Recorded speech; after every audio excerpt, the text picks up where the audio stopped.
बात कि भारत की न्याय पद्धति का नाश हो जाएगा तो भारतीय समाज टूट जाएगा, ऐसे ही मैकॉले एक बात और कहता था। मैकॉले की लिखी हुई एक चिट्ठी है मेरे पास, उसकी फोटोकॉपी। लंदन में एक लाइब्रेरी है, उसका नाम है इंडिया ऑफिस लाइब्रेरी, वहां से मैंने निकलवाई है। इंडिया ऑफिस लाइब्रेरी में से ऐसे कुछ 50,000 से ज्यादा डॉक्यूमेंट्स मैं निकाल के लाया और वहां के कई लोगों की मदद से हमने वो निकलवाए हैं। तो उनमें एक चिट्ठी है मैकॉले की, वो उसके अपने पिताजी को उसने लिखी है।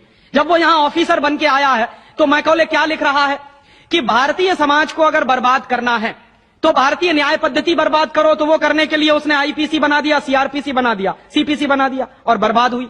दूसरी बात वो कहता था कि भारतीय समाज को बर्बाद करना है तो भारतीय शिक्षण पद्धति का नाश करो। तो मैकॉले कहा करता था कि जो भारतीय शिक्षण पद्धति है, वो खुद मानता था इस बात को, यह दुनिया की सबसे ज्यादा विकसित और सबसे अच्छी पद्धति। क्या होता था, यहां गुरुकुल चलते थे, गुरुकुलों में विद्यार्थी पढ़ते थे और विद्यार्थी 20 साल तक 25 साल तक ब्रह्मचर्य का पालन करते हुए शिक्षा ग्रहण करते थे, संस्कार मिलते थे और वो संस्कार लेकर समाज में जाते थे। उन्हीं संस्कारों से संस्कृति बनती थी और वही संस्कृति भारतीय संस्कृति कहलाती थी। ऋषि थे, मुनि थे, बड़े बड़े ज्ञानी थे, महात्मा थे, वो गुरुकुलों को चलाया करते थे और सारे के सारे गुरुकुल जो चला करते थे उनमें वेदों का अध्ययन, पुराणों का अध्ययन, उपनिषदों का अध्ययन, जो भारतीय ज्ञान है, जो भारतीय मनीषा है, उन्हीं सबका अध्ययन संस्कृत के माध्यम से कराया जाता था।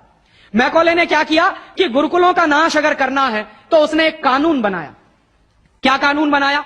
संस्कृत में जितने विद्यालय इस देश में चलते थे हिंदुस्तान में अंग्रेजों के जमाने में, उन सबको उसने इल्लीगल घोषित किया, गैर कानूनी।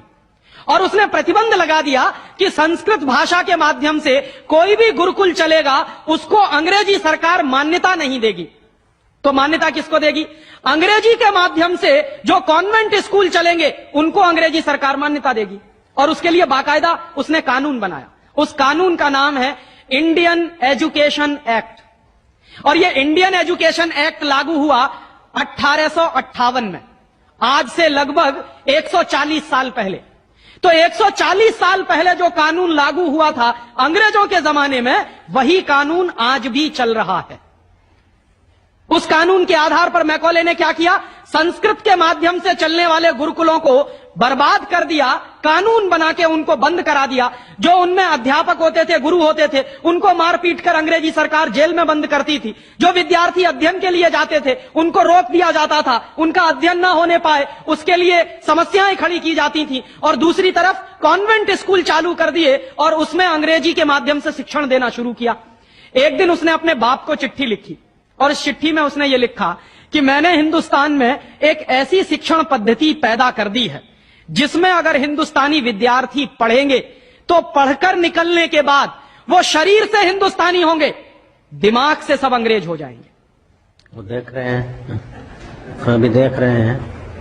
तो शरीर से हिंदुस्तानी और दिमाग से अंग्रेज।